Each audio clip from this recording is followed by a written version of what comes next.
High, আমি কেয়া। Duty থেকে ফিরে দেখি এই এতগুলো পার্সেল চলে এসছে। এই সব পার্সেল সব আমার। ভেবেই কেমন মনটা আমার খুশি হয়ে গেছিল। বলো তো কোনটা দিয়ে খোলা শুরু করি, ছোটোটা নাকি বড়টা? চলো তাহলে এবার শুরু করেই ফেলি ছোটোটা দিয়ে। তো এটা খোলার জন্য আমি ম্যাজিক করে আমার হাতে একটা সোনার কাঁচি নিয়ে চলে এসেছি, যেটা দিয়ে আমি আমার সব পার্সেলগুলো ওপেন করে থাকি। তো এই ছোটো পার্সেলটা ওপেন করে দেখলাম আমি একটা বেল্ট অর্ডার করেছিলাম মিশো থেকে। আমার ওয়ান পিসের বেল্টটা হারিয়ে ফেলেছিলাম আমি খুব ভালো মেয়ে, তো তাই সব জিনিস হারিয়ে ফেলি। তাই এই বেল্টটা অর্ডার করে নিয়েছিলাম। আর তারপরেই এসেছিলো মামা আর্থ থেকে আমার একটা প্রোডাক্ট। দেখতেই পাচ্ছ আমার স্কিনের অবস্থা ভীষণ ডাল হয়ে গেছে।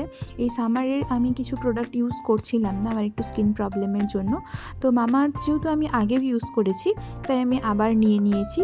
তো এখানে এসেছিলো একটা মামা আর্থের ফেস ক্রিম, বিটরুটের একটা ফেস ওয়াশ আর একটা সানস্ক্রিন। তো এই সবগুলো মেখে দেখি এখন স্কিনের অবস্থা আমার আবার কি হয়। তো এবার চলে আসি আমার থার্ড প্রোডাক্টটা এটাও এসেছিলো মিশো থেকে। এটা একটা ছিল সেন্টার টেবিলের কভার। এইরকম কভার আমি একটা আমার ফ্রিজের জন্যেও নিয়েছিলাম, তো সেটা খুব ভালো এসেছিলো বলে আমি এই কভারটা আবার নিয়েছিলাম। তো তোমাদের সাথে শেয়ার করব সেন্টার টেবিলটা সাজানোর পরে কেমন লাগছে।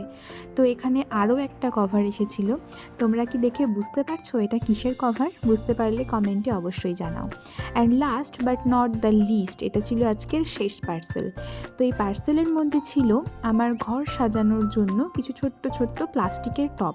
আমার যে ইনডোর প্ল্যান্টগুলো আছে সেগুলো এমনি বাইরেই রাখা আছে, তো সেগুলো আমি ঘরে নিয়ে আসার জন্য আমি ছোটো প্লাস্টিকের টবগুলো কিনেছি। তো আজকের সম্ভার এইটুকুই। কেমন লাগলো? টাটা।